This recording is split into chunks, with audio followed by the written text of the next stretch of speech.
Hello. New release Thursday, right? I'm gonna keep this rolling for as long as I can, as long as people have any interest in it. I'm gonna talk about a few newer releases. I should say newer. Not all of these are brand spanking new, but these are newer releases. So yeah, I'm always picking up new stuff and I mainly listen to new records. So let's talk about these. I'm gonna take a drink of water first because it is hot, okay? It's like 100 degrees here in the Pacific Northwest.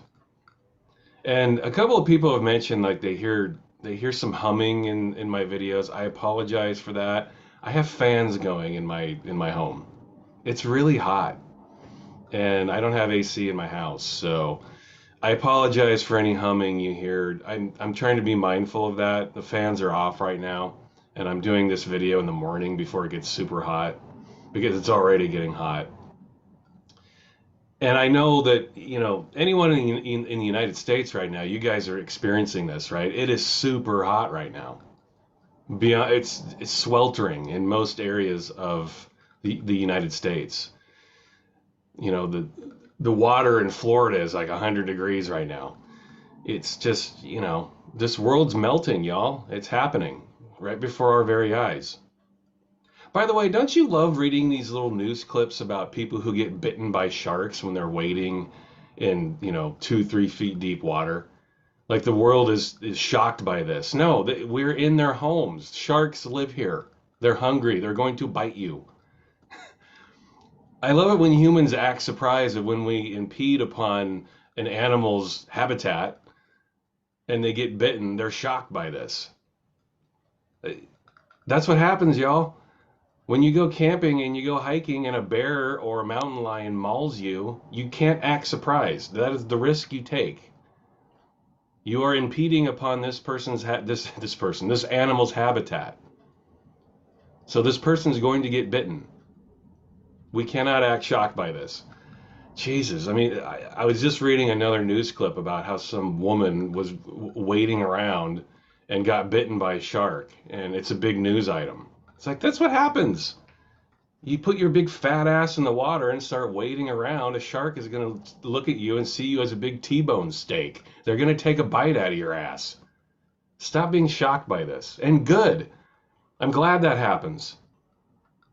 There are too many humans on this planet. You know? Living in the Pacific Northwest, too, every summer now, one of our bonuses we have now as humans is we have wildfires. Every summer it gets 100 degrees and all of a sudden wildfires break out and smoke starts to engulf the entire Northwest. I'm not talking about little pieces of the forest where the forest fires are spreading. The whole Northwest has to inhale this shit. Why is that happening? Well, because the Earth is warming. The ice caps are melting. Sea levels are rising. And what happens when that happens? Forest fires start and we inhale smoke. Do I have to explain why this is happening? There are too many people on this earth. I'll leave it at that. I love the people that pretend this isn't happening. Oh yeah, global warming, that's not a thing. Really? That's not a thing? Jesus, people. Stop being so dense, will you? And also stop having kids. Just for a minute, just for a day, put your genitalia back in your pants. This world doesn't need more of your seed. It needs less. Less of your seed. These people who have to have kids every 9 fucking months, man. The earth is overpopulated to the point of absurdity as it is. You're going to keep having kids? You want to breathe smoke the rest of your life because the world is getting so damn hot you can't breathe? There are rampant fires spreading across the earth. That's your idea of a utopian future? Okay, let's get to new releases now, shall we? Now that I've painted that rosy picture. Sorry, man. I got up this morning and there was smoke billowing into my fucking house when I opened the window. I'm in a mood, y'all. It annoys me. It gets me thinking. It gets me wondering why people make the choices they make. I think humans have hit an evolutionary wall. You would hope that humans would evolve, but no, we devolve, don't we? There's your rant. Those of you who want your rants. I haven't been ranting lately. There it is. Okay, let's get to the new releases, shall we? Now that everybody's happy and ready to attack the world in a positive way. I'm sorry, man. I'm sorry, okay? I pay attention to the world. The world drives me nuts. Humanity drives me crazy. The answers are right there in front of us, and we choose to walk a different path. It drives me insane. So as I was pulling out all of these new records today, I realized, in the past I talk about how I try to avoid records that are not black or clear because they sound better. Every record I'm going to hold up here today is like a different color. Sometimes I just buy the records that are available. Most of the new stuff I buy is on Juno, and if I listen to it and it's there, I just order it. I don't necessarily pay attention to the color. I probably should do that a little bit more. But every single record I'm going to hold up today is a color different than clear or black. But these actually sound pretty good. They could sound better, but it is what it is. What are you going to do? This is the new Humanoid record, and this is badass, man. Humanoid is Brian Dugan's from Future Sound of London, and Future Sound of London has been recording mostly under the name Amorphous Androgynous over the last 20 years, and they've been pumping out this really tired, psychedelic, gassed out jam. I don't know what they were doing. It's just a lot of it was like these long-winded, rambling 60s average sounding psychedelic jams. It had nothing to do with electronics. That's how they started their career, as we all know. But lately they've been at least, I shouldn't say they, Brian Dugan's has been going back to his Humanoid guys to make music, and this is killer. I hope he keeps doing this, because that tired old psychedelic jam, it's enough already. We've heard enough of that. This is awesome. This is called Sweet Acid Sound, and that's exactly what this record is. This is old school acid house, and produced impeccably. Brian Dugan's put out stuff as Humanoid before Future Sound of London was a thing, back in the late 80s. And it was very well regarded. And I think I talked about the Stacker 12-inch in an earlier video. I'm pretty sure that I did. This Sweet Acid Sound just came out last month. And that's what it is, man. It is a sweet acid jam. 4 tracks of old school acid goodness. Here's the record.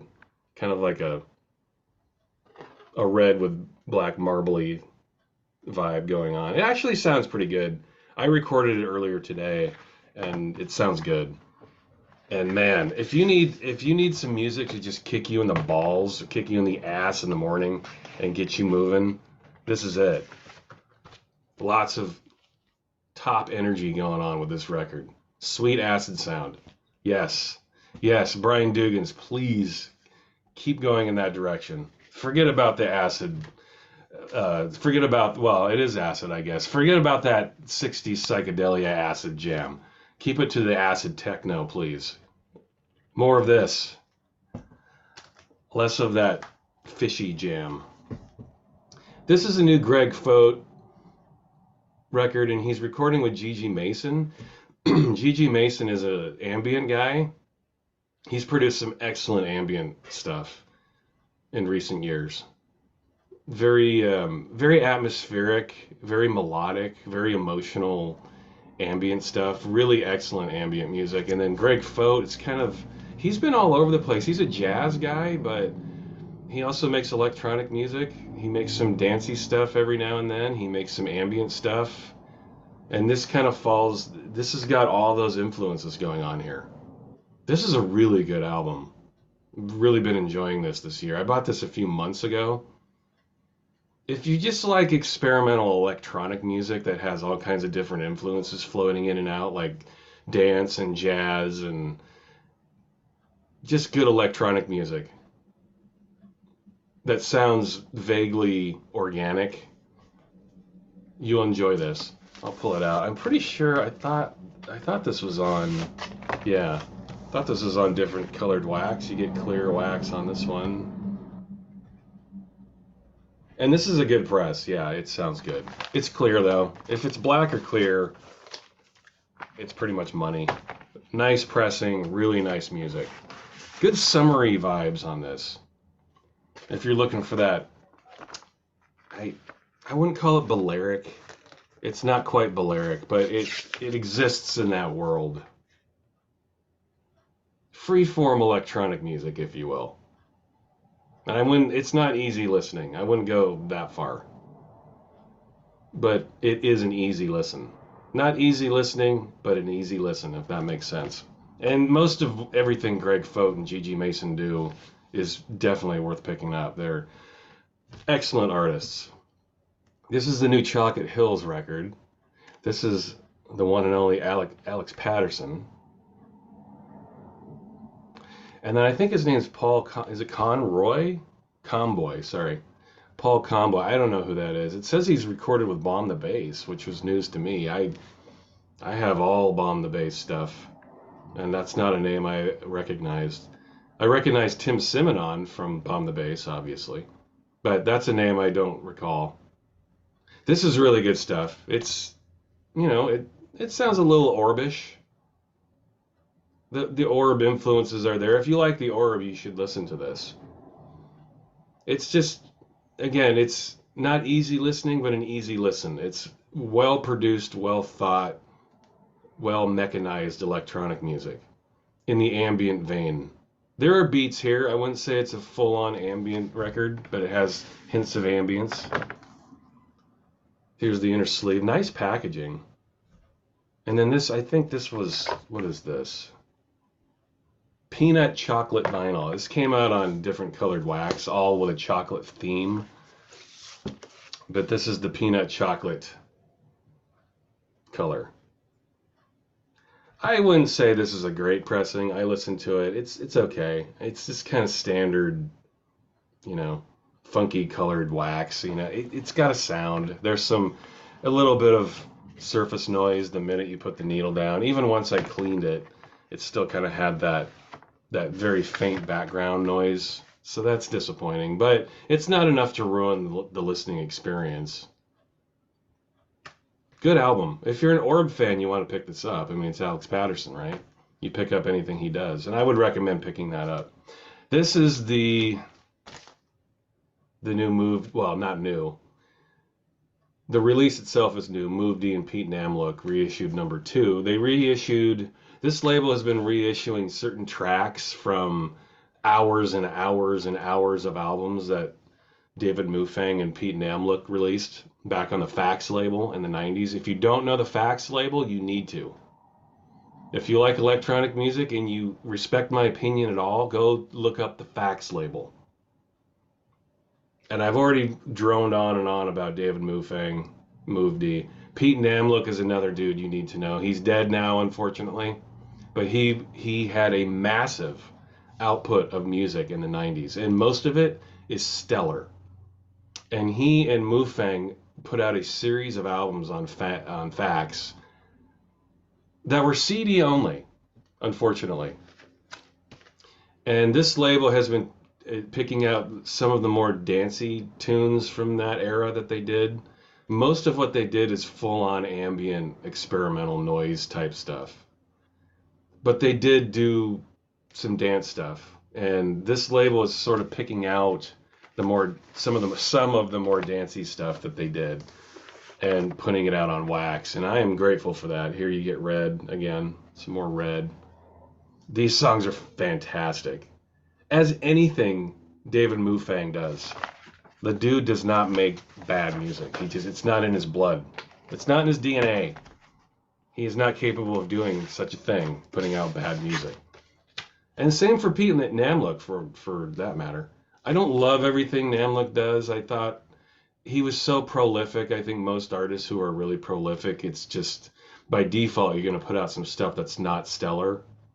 So I don't love everything he did, but this is an awesome release. I pick up number 1 as well. This is number 2. Number 1 came out, I think, 2 years ago, maybe 3 years ago. I don't know. I don't remember. This is something random I picked up recently, maybe a couple months ago. Yo Boombox. This is a compilation, and this is on Soul Jazz Records. This is basically a compilation of some old school, lesser known hip hop music, early hip hop music with that disco feel. Kind of like that, like Curtis Blow sound. Curtis Blow is not on here. Curtis Blow is brilliant, or was brilliant, in my opinion. Tons of great music that he released. But he's not on this comp. This is looking at artists that are a little more on the fringe at the time. You get, let's see, Carver Area High School Seniors. That's a great song. That starts off the comp. I recommend you check that out. Mike T, Sinister 2, Shangria, Funky 4 plus one more. That's a great song. Cool Kyle, the Star Child, the Just Four, Silver Star, Grandmaster Flash. There's some excellent stuff on here. This is a triple album, and it also has a 7-inch packed in here.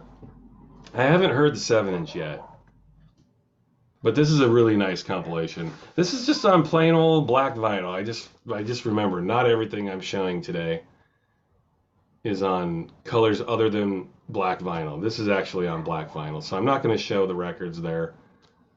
But this is if you like to deconstruct disco and dance music as I do, this is essential. This is a really nice compilation. Because disco, a lot of that is housed in early hip hop. And hip hop is super interesting to me in the days where it was not called hip hop yet, before hip hop was a thing. This is where it stemmed from. It comes from that disco world, a lot of it. And rappers were rapping on disco records. And that's what this is. It's a reminder that disco sort of permeates into all kinds of different genres of music, even hip hop. So that is a good compilation. Lastly, I'm going to talk about this. This is Eels, Blinking Lights, and is it Other Revelations? Yeah, I always call it Blinking Lights. Such a long title. This is one of my favorite albums of all time. This is a beautiful record. This came out originally in a big lavish box set. And I have that. Mr. E signed it too, and that was a very cool release. But up until recently, that was the only way to get it on vinyl. But they re-released it here, and it's a long album. It's a couple hours long. You get tons of music, and you know what? There's not a bad song on here. This is one of the greatest.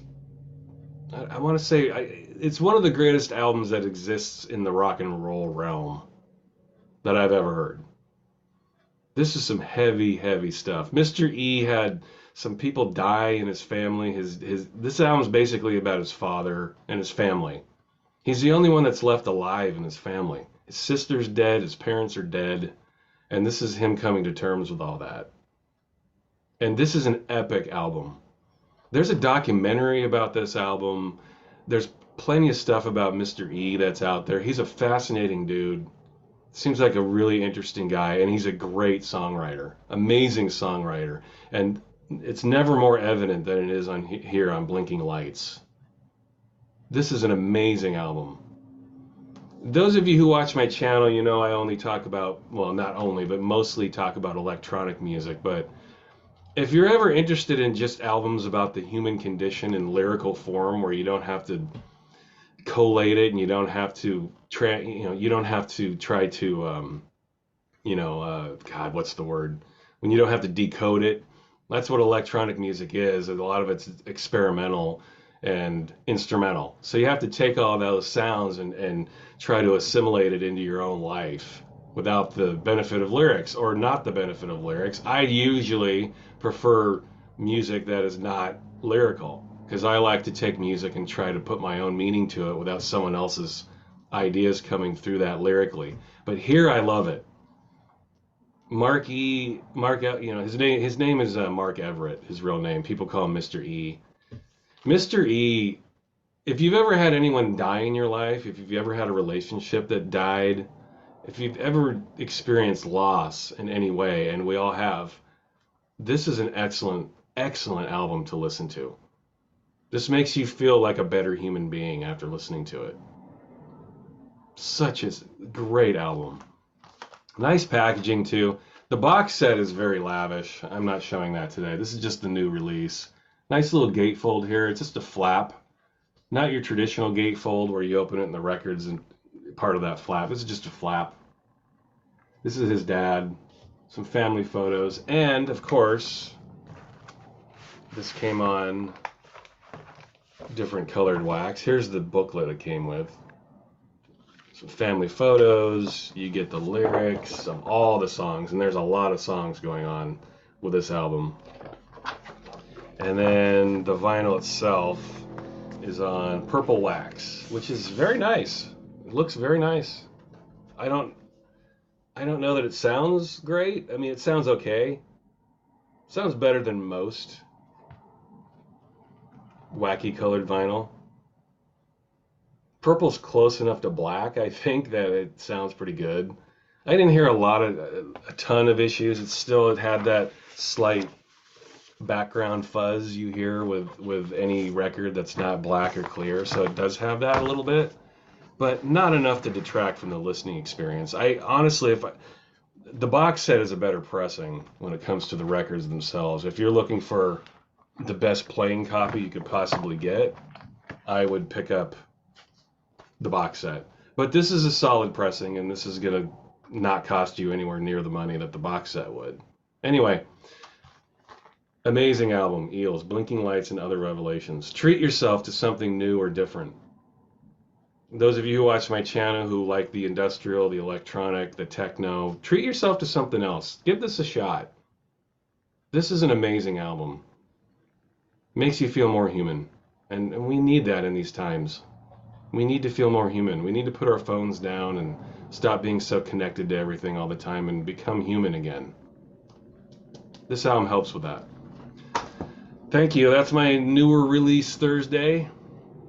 And I hope I get some fresh air here soon. I hope these fires die down. And here's to a better summer. Hopefully it starts cooling down for all of us. Take care.